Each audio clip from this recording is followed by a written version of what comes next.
Hola, bienvenidos a una nueva citocápsula. Yo soy Elizabeth García y en esta oportunidad les quiero hablar de por qué ocurren los cambios que ocurren en la célula cuando existe una infección por VPH.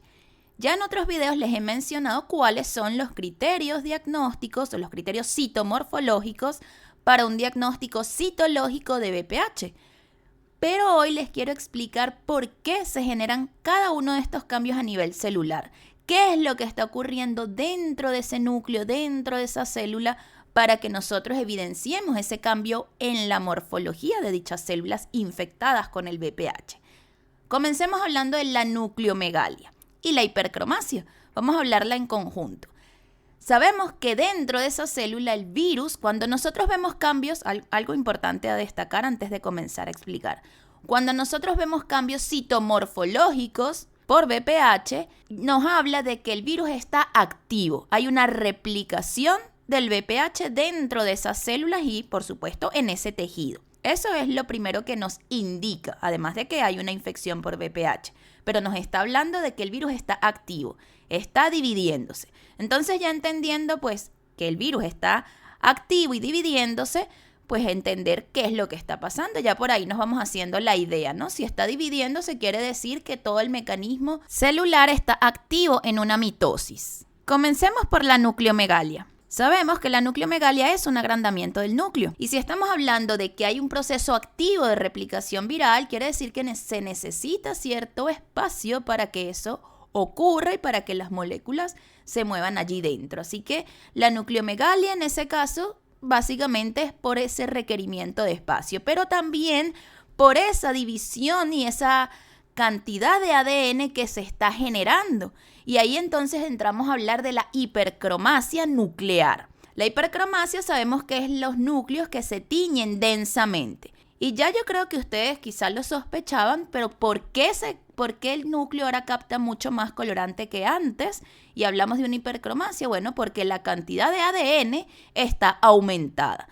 ¿Por qué? Porque evidentemente está el virus en replicación. Proteínas como E7 desregulan lo que es el ciclo celular al liberar factores de transcripción como PRB, permitiendo una entrada no controlada en lo que es la fase S del ciclo celular.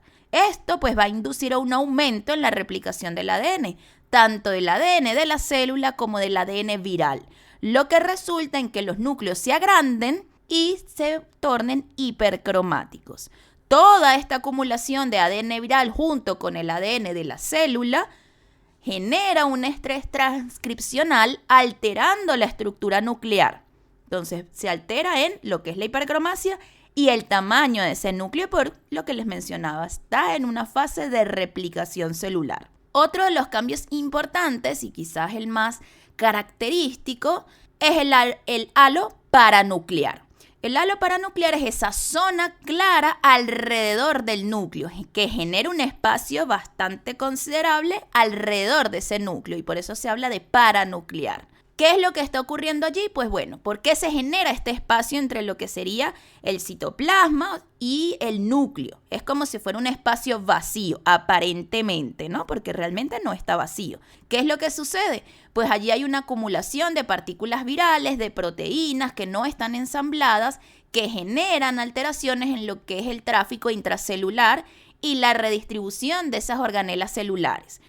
Además, esa replicación que se está generando del virus junto con pues ciertos genes virales alteran lo que es la reorganización del citoesqueleto celular y de esa zona en particular que está alrededor del núcleo. Toda esa acumulación de proteínas, esa reorganización o esa alteración en la organización del citoesqueleto genera ese aspecto claro característico alrededor del núcleo, que es lo que conocemos como halo paranuclear. Otro de los cambios que podemos ver en VPH son las binucleaciones o multinucleaciones.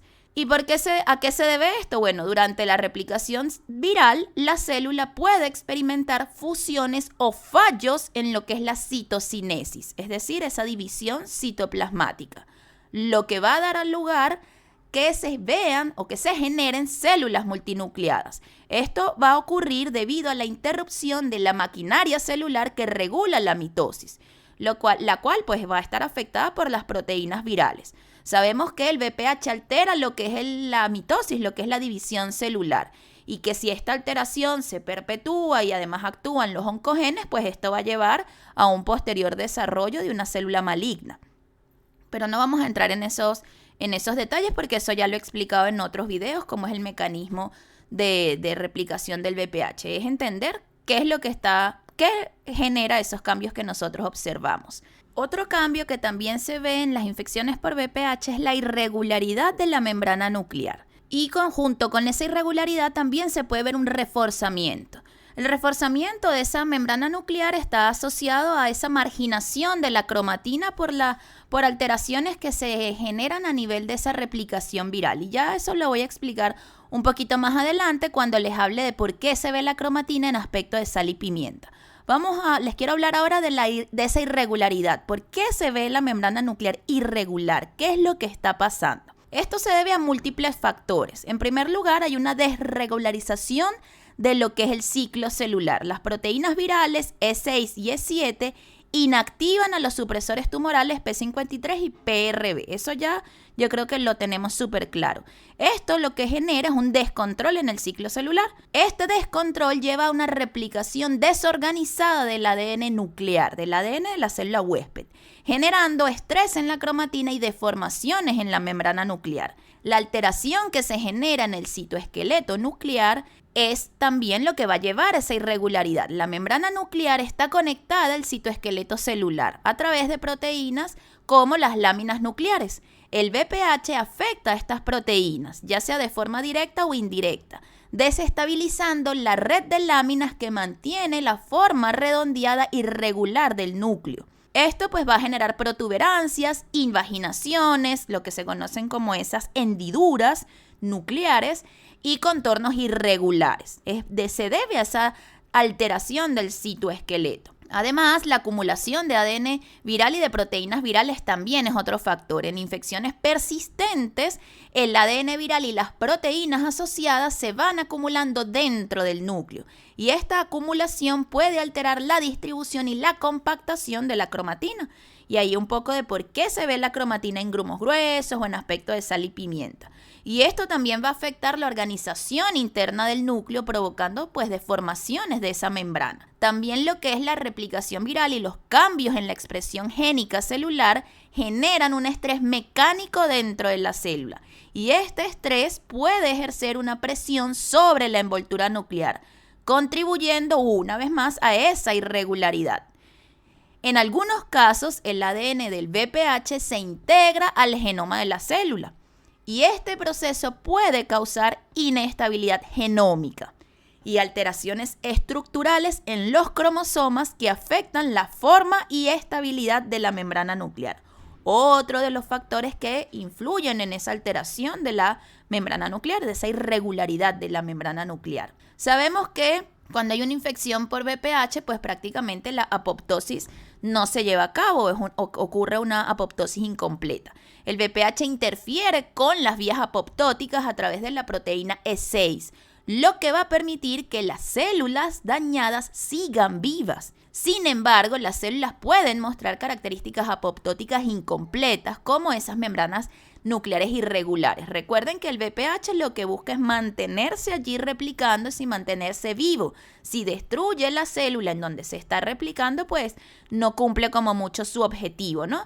Entonces, por eso es que no ocurre la apoptosis, porque el VPH modifica todas esas rutas que llevan a la apoptosis, interactuando con los genes que controlan esas vías. Y eso pues lo tenemos súper claro.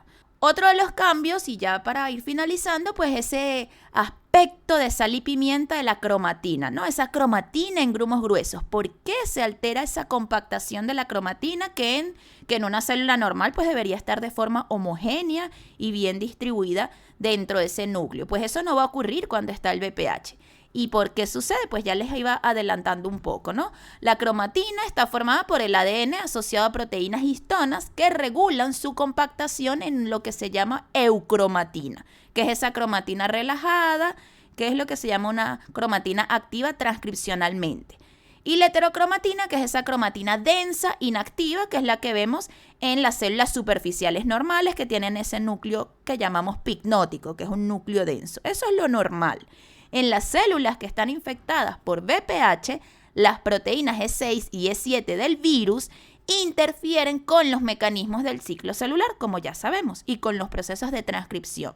Y esto va a generar una redistribución desorganizada de la cromatina, zonas de ADN hipercompactado junto con regiones más laxas, generando ese patrón granular o grumoso o ese aspecto que nosotros llamamos aspecto de sal y pimienta, grumos gruesos, grumos más finos. Y se debe a esa alteración producto de las proteínas virales.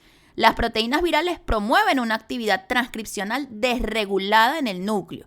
E7 inactiva a PRB, libera factores de transcripción como E2F, lo que estimula la expresión de genes asociados al ciclo nuclear. Y esto lo que hace es generar zonas de cromatina activamente transcritas, es decir, eucromatina, alterando con áreas menos activas como la heterocromatina, contribuyendo entonces a ese aspecto de sal y pimienta. Tenemos eucromatina y heterocromatina en un mismo núcleo. Además, el estrés genómico. La infección por VPH causa acumulación de ese daño del ADN que se va generando y que se va arrastrando con cada división celular y errores de la replicación, lo que conduce a una inestabilidad genómica. Este estrés afecta la estructura de los nucleosomas y altera la organización cromatínica, contribuyendo también a ese patrón irregular de la cromatina. También van a estar influyendo las alteraciones de las proteínas nucleares. Las proteínas del virus interactúan con proteínas de la célula como las histonas y las enzimas remodeladoras de la cromatina. Esto va a modificar la arquitectura del ADN y genera un patrón inconsistente de tinción que se percibe como el aspecto de sal y pimienta. Y por último, lo que sería la integración de ese ADN viral al ADN celular. Este proceso interrumpe la secuencia genómica normal y reorganiza localmente la cromatina, creando un patrón heterogéneo. Así que son múltiples factores que influyen en que esa cromatina no esté distribuida homogéneamente como debería ser dentro de ese núcleo, sino que más bien esté en grumos y unas zonas más pálidas. Y por eso llamamos aspecto de sal y pimienta. Así que esto es lo que yo les quería explicar en este video. Espero que haya quedado súper claro, que ya tengan una idea de por qué se ven los cambios que se ven citomorfológicamente dentro de esas células cuando hay un VPH en su interior. Todo parece algo como bastante sencillo de que es un virus que se está replicando, pero vean todas las consecuencias que trae esa simple replicación viral, que parece simple, ¿no? Pero es más compleja de lo que parece. Y bueno, por supuesto que cuando ocurre se activan esas proteínas o esas oncoproteínas, pues todo esto se va empeorando. Todos estos cambios sabemos que cuando ya estamos frente a displasias, pues estos cambios se hacen más severos y ya cuando estamos en un proceso tumoral franco, pues ya veremos otro tipo de alteraciones. Pero todo esto producto del VPH y toda esa alteración que está causando en el ciclo celular, en el ADN, en la distribución de la cromatina, en el acomodamiento de las organelas, en el citoplasma. Es decir, no solo afecta el núcleo, afecta toda la célula y reorganiza toda la célula simplemente para su propio beneficio, para el beneficio del virus. Espero que hayan aprendido un poco más sobre el VPH. Por supuesto, no olviden darle like, no olviden suscribirse a nuestro canal y déjenme en los comentarios qué otros videos les gustaría que estuviéramos haciendo. Nos vemos en un próximo video. Chao, chao.